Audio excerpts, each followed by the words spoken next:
नमस्कार. मी गौतमी गोदावरी. पुष्प 41. आदित्यराज आकाशात अवतीर्ण होतच होते आणि गोदा जलात उभा असलेला किशोर सातवाहन उंच स्वरात ओम भूर्भुवस्वः तत्सवितुर्वरेण्यं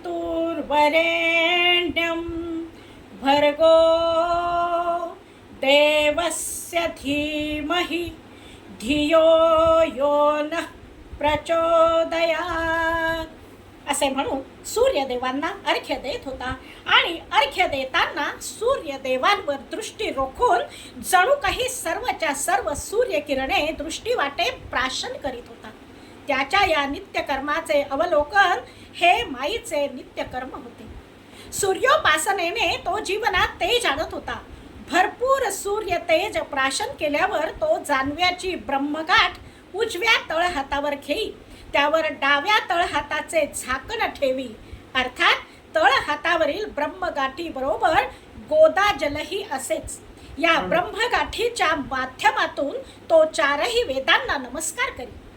वैदिक संस्कृतीच्या संरक्षण संवर्धनाचा संकल्प करी आणि रोज स्वतःला आठवण करून देई, सातवाहना, तुला खूप मोठे कार्य करायचे आहे.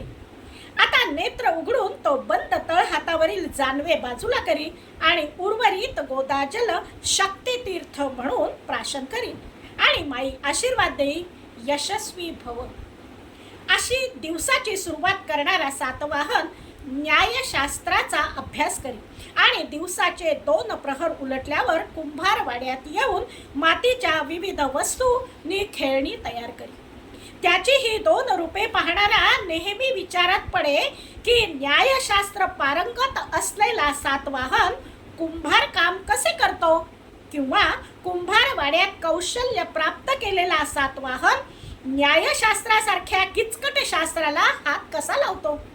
पण कुंभारवाड्यात मोठ्या झालेल्या सातवाहनाच्या मनात मृदा कौशल्याबद्दल कृतज्ञता होती, तर वेदोपनिषदांचा न्याय व्याकरणाचा अभ्यास हे त्याचे जीवन होते. त्याच्या बुद्धीत, दृष्टीत, वाणीत तेज होते, तसेच हृदयात ममता, करुणा भरलेली होती. बाहूत सामर्थ्य होते आणि मनगटात कर्तृत्व होते. इतका सर्व गुण संपन्न असूनही त्याची पावले मात्र भूमीला घट्ट धरून होती. त्याची तेजस्वी वाणी ऐकून झोपलेला खाडकन जागा होईल आणि जागा असलेला धाडकन उभा राही, तर उभा असलेला धावायला लागे. त्याच्या अंगी असलेल्या मूलभूत नम्रतेमुळे त्याच्या लोकप्रियतेचा सौरभ दूरवर दरवळू लागला आणि त्याचा परिणाम म्हणून एक दिवस असा उजाडला ज्याने सातवाहनाच्या जीवनाला कलाटणी मिळाली. अवंती नगरीचा बलाढ्य राजा विक्रमादित्य याला त्याच्या गुप्तचरांकडून सातवाहनाबद्दल माहिती मिळाली. त्याच्या जवळच्या अगदी विश्वासू सहकार्याकडून त्याला असा सल्ला देण्यात आला की सातवाहन एक दिवस डोईजड होईल. दूरदृष्टी असणाऱ्या विक्रमादित्याने विचार केला, तो दिवस उगवण्याची वाट कशाला पाहिजे, आणि ताबडतोब त्याने प्रतिष्ठान नगरीवर हल्ला चढवायचे ठरवले. इकडे प्रतिष्ठान मूलकांची राजधानी होती. इथे राजा दीपक राज्य करीत असे. सर्व काही छान चालले होते. प्रजेसाठी राजा ठीकच होता, पण युद्ध करावे लागले तर त्याची मानसिक तयारी काहीही नव्हती. रोजचे जीवन आणि नित्य कर्तव्ये बरी चालली आहेत ना, मग ठीक आहे, अशा मानसिकतेचा राजा. आणि मग प्रजा काय, यथा राजा तथा प्रजा, आपण बरे नि आपले काम बरे. वास्तविक एखाद्या जनपदाच्या राजधानीचे नाव प्रतिष्ठान, राजधानीला भक्कम अशी संरक्षण योजना हवी, त्याचबरोबर सैन्यामध्ये आक्रमकताही हवी. राजा, प्रधान, सेनापती दक्ष हवे, प्रजाही जागरूक हवी आणि शूरही. पण सारे काही आलबेल होते. याचा पुरेपूर फायदा अवंती नरेश विक्रमादित्याने घेतला. तो प्रतिष्ठानपासून फक्त कोसभरावर होता तेव्हा यांना जाग आली. राजानी प्रजा सर्वच गाफील. तातडीने सैन्याची जमवाजमव सुरू झाली. तर प्रजा मात्र आपापले व्यवहार बंद करून घराकडे पळू लागली. जो तो स्वतःचा विचार करतोय. राज्य राजधानी हा विषय राजाचा आहे, आपण काय, आपण प्रजा. आज मूलक राज्याची आणि दीपक राजाची उद्या आपला राजा युद्धात जिंकला तर ठीकच, अन्यथा आपले काय, आपण विक्रमादित्याची प्रजा होऊ. आणि या मानसिकतेने ग्रासलेल्या प्रजेला पाहून अस्वस्थ झालेल्या सातवाहनाने एकेका गृहात जाऊन त्या गृहातील गृहपती तसेच तरुणांना बाहेर काढले. अगोदर कोणीच बाहेर निघेना. उलट पक्षी सातवाहनावरील प्रेमापोटी ते म्हणू लागले, सातवाहना बाळा, तूही बाहेर जाऊ नकोस. तुझ्या मातेला तूच एक आधार आहेस. तुला काही झाले तर तो आघात ती कसा सहन करेल. त्यावर सातवाहन म्हणे, माझ्या मातेला मी एकटा असूनही ती भाग्यवान आहे, कारण तुम्ही सर्वजण तिची काळजी करता. पण या मातृभूमीला आपण एवढे पुत्र असूनही तिचा विचार कोणीच करत नाही. किती अभागी आहे ही मातृभूमी.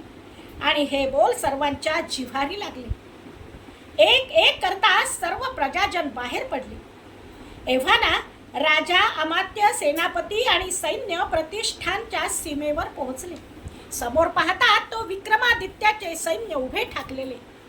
पायदळ पायदळाला भिडले तर अश्वदळ अश्वदळाला.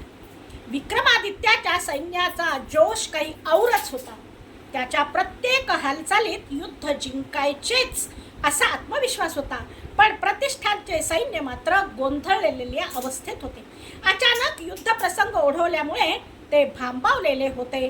तरीही त्यांनी निकराची झुंज दिली.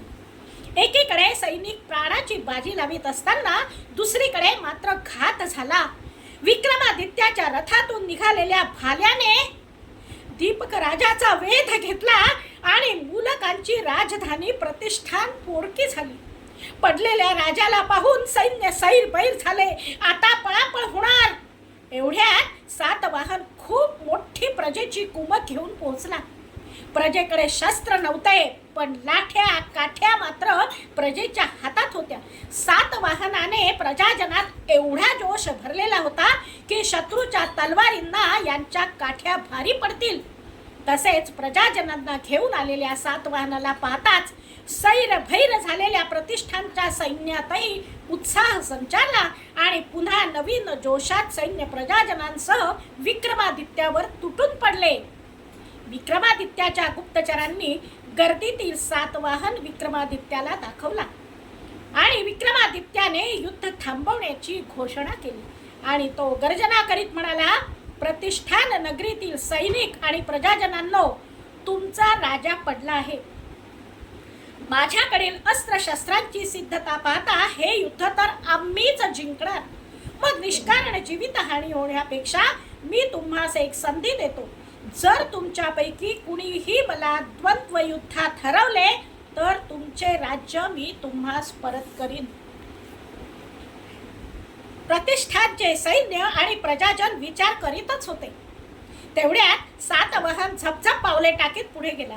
विक्रमादित्याला नेमके हेच हवे होते. त्याने त्वेषाने रथातून उडी घेतली. अनेक युद्धांचे द्वंद्व युद्धांचे अनुभव असलेला विक्रमादित्य आणि नुकताच तारुण्यात पदार्पण केलेला अभ्यासू पण अनुभवहीन सातवाहन एकमेकांना भिडले. विक्रमादित्याचे सैन्य अगदी बिनधास्त होते आणि प्रतिष्ठानची प्रजा आणि सैन्य मात्र चिंतेत होते. समोर डाव प्रतिडाव सुरू होते.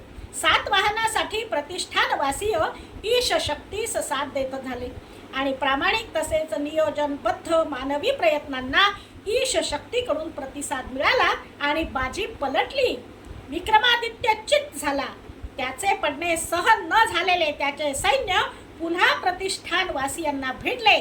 पण आता सातवाहनाकडून विचारामृत पिऊन चैतन्यमय झालेली प्रजा होती. हे सारे चैतन्यमय प्रजाजन विक्रमादित्याच्या सैन्यावर तुटून पडले आणि अवंतिकरांना पळता फुली थोडी झाली. या विजयाचा शिल्पकार असलेल्या सातवाहनास प्रजेने अक्षरशः डोक्यावर घेतले आणि पुढे अर्थातच प्रतिष्ठानचा राजमुकुट सातवाहनास बहाल करण्यात आला. धन्यवाद.